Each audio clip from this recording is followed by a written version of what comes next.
Oh, look at this, a little ladybug. Aww. Woo, flew away. Okay guys, so I'm doing this outside. Okay, I would rather do this inside. It's just that inside there's like no lighting whatsoever.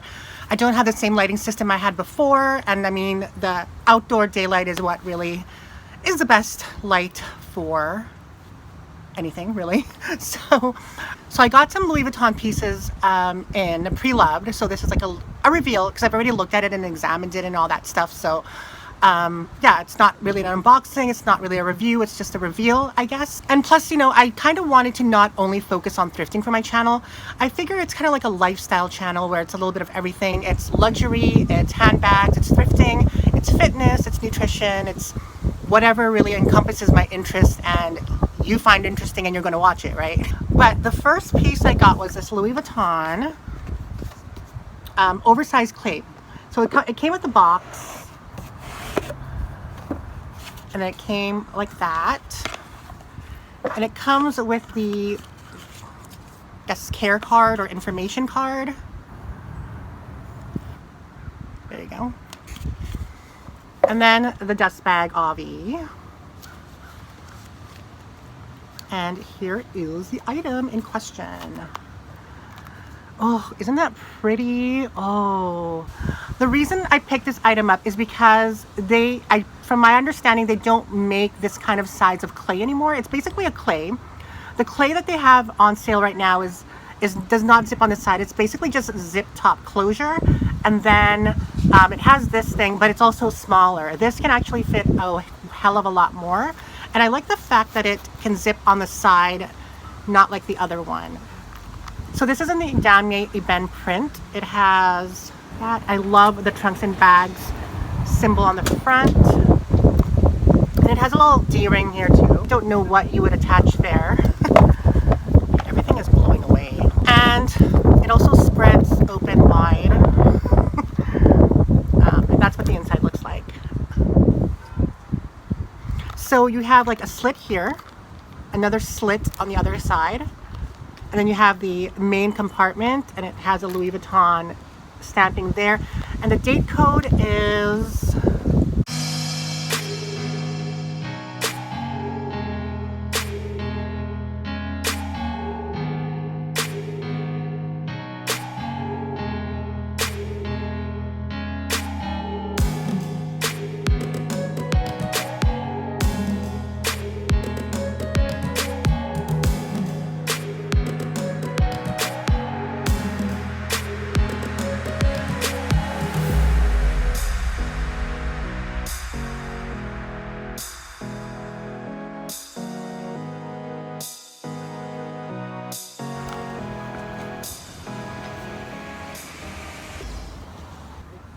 Oh, I found it. It's right. It's down on, you're not going to be able to see it, but it's like in the crease, but like a 1/4 inch down here in the middle. You can't really see that, but it's there. I finally found it. I just need to remember it's on the front slit on the right side. Okay. So I purchased this from Instagram, a luxury consignment store from Instagram, and I mean, it's in excellent condition, being a 2011 piece. There's a little bit of darkening inside that I just noticed today, right here in the corner. I don't know if you can see that on camera, but a little bit of darkening. There's no major scratches. There's no flaking. There's no stickiness. There's no anything like that. It's in pretty much, I'd say like 9.5 out of 10 condition. There's a little bit of chipping of the paint. I don't know if you could see that. It's very minimal. Like I couldn't even see it inside. There's like a spot right here, a little bit there. Like it's not a big deal to me, even if it comes off. I mean, it is what it is. I've kind of learned not to be too anal when it comes to luxury items. Things are going to get used, things are going to get nicked, things are going to get scratched, things are going to get ruined. It's basically a given. I mean, if you're using it, something's going to happen. Okay, and there's this here. Sorry for the nails. I've taken off all my jewels. I need to get them redone today. I'm just going to go basic for Someone told me, I forgot, someone commented, they're like, why are you spending so much on your nails when you're not even, like, I kind of agree. It's like, why am I doing my nails so expensively when I'm not even like going to the club, I'm not going to parties, I'm not doing any of that kind of stuff. So I'm just going to keep it basic until I become more social. Makes sense, right? Anyway, off topic. I purchased this from a luxury consignment place or reseller off Instagram, and I paid $400, $25 for shipping, so $425. I prefer to order from people in Canada because you don't have to pay duties, you don't have to deal with conversion. It's just way simpler. As you know, I purchased the Montsouris from Louis Vuitton backpack. I didn't have to pay as much. I actually didn't pay any duties on that. I don't know. I know it's kind of not shisty, but I mean, legally, you're supposed to pay duties on things. I don't know. You know, it depends on the buyer, seller, whatever. So I didn't pay duties on my Montsouris backpack, which is fine. Which is, I mean, I'm happy I didn't. But, and this, I didn't have to pay duties, obviously, because it's from Canada. So I thought that was a good price for this because the regular clay from Louis Vuitton, the smaller one, and the one that doesn't zip on the side, that one retails for $235 plus tax, so it's going to hit like what, $240, $250, somewhere around there. And for an extra $150, I guess, plus the $25 shipping, I'm willing to spend that on something a little bit bigger that's going to work for me, because the clay is really small. This just seems way more functional to me, and the thing is, they don't make it anymore this size, this style. So to me, it was worth the $400 in the condition that it's in, and I'm not going to resell this. I'm going to keep it. I actually follow a lot of luxury consignment resellers on Instagram. I find there's a lot of them too. I mean, you have to be careful. You kind of have to do your research, and when you follow them on Instagram and they post regularly and you see the feedback and other people who are following them interact in the comments, you kind of tell who's a shiesty one, who's a legit one, you know. I'll post their Instagrams on my down bar, like the link, so if any of you want to follow them. I'll do the Canadian ones and the American ones too. This is like the piece de resistance.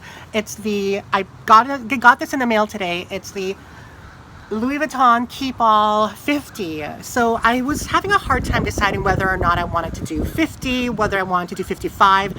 I knew it was between those two. I knew that the 45, was it the 45 or the 40? I can't remember.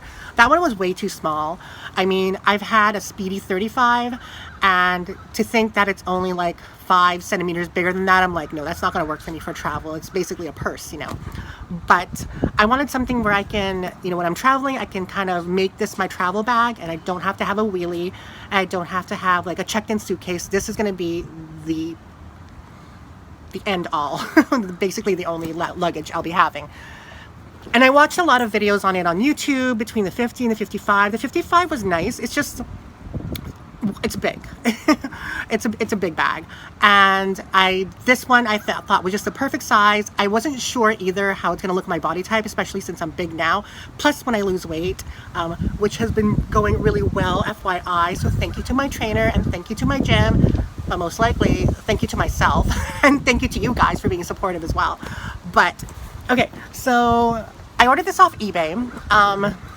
When it comes to eBay, from my research and from what the knowledge I've acquired, is that you should really purchase from people from Japan when it comes to vintage, because Japan has like super strict rules about counterfeit and replicas and knockoffs, and like they going to like cut your ass if you sell any fakes. Like they'll literally castrate you and throw your ass in jail. Okay. So when it comes to that, that's very reassuring. So yeah, you still have to do your research. I'm sure, you know, things slip by, but I mean, for the most part, Japanese resellers are pretty much on point. So I bought this from a Japanese reseller, and you know, I looked at their feedback. I was a little bit kind of freaking out because after I won this on eBay, she basically posted the same picture of this bag and relisted it, and she had a bunch of other ones too. So I was like, why are you reusing photos? I mean, I can understand if you have a ton of inventory, you might reuse photos, but I just thought that was a little bit odd. But you know, after receiving it, I'm fine. I mean, I can tell it's authentic. I've owned Louis Vuitton before. I mean, yes, they're super fakes, but you just can tell when you've owned a few pieces and you've kind of been in the store, you've handled fakes and authentics, you just get informed and knowledgeable and kind of, you just know your shit, basically. Okay, so let's look at the bag. That's it. I'll do some modeling shots after as well. Okay, so I paid 330 American, which ended up being about 426 Canadian. I believe I won this like last 2 weeks ago, I think. Yeah, about 2 weeks ago. And was it 2 weeks ago? Yeah, it was 2 weeks ago. And the dollar was a little bit down. It's gone up right now, so it'll probably be less if I had ordered it now instead of back then. But that's okay. I basically, I paid, in conversion, it came out to 426 Canadian with the free shipping. Yeah, with the free shipping. But when I received the item, I had to pay $118 in duties, which is like so annoying, like beyond. Basically, I paid like $545 for it total, which, I mean, in retrospect is cheaper than buying it brand new for like over $2,000. But I don't know. I just hate duties. Duties suck. That's why it kind of sucks when you're ordering anywhere from not Canada. You have to deal with duties, and that's just BS beyond. BS beyond. Okay, so it was pretty much what I expected. It's in overall great condition. Like, she kind of made the listing more seem like it was used and abused and toe up from the flow up. But I mean, I get why I know that eBay sellers do that, so that you kind of list below expectations, so that when the buyer gets the bag, it's like, wow, it's in better condition than I thought, you know? And that's exactly how I think this worked out to be, because it's in way better condition than I thought. So the handles there's overall, it's dark. It's coming off, when it's in the light, it looks lighter, but indoors, it looks literally like brown, like it looks like this brown, basically. But because we're in direct sunlight, it just looks a little bit more lighter. Yeah, so here are the handles. There is some cracking, but it's not a big deal. It's like, I don't know if you could see that. When you kind of bend the handles, you can kind of see it. But it's not through, it's not lifting, it's just there. You know? Anywhere where the handles connect is pretty much secure. No separating, no peeling, nothing like that. My only concern over here, like this side is really stiff. On the other side, on the other hand, it's not as, like, it's doing this floppy thing. And that bothers me beyond. I mean, I can't do anything about it now, but when things do that, and you can tell, like, look at there's cracking on that.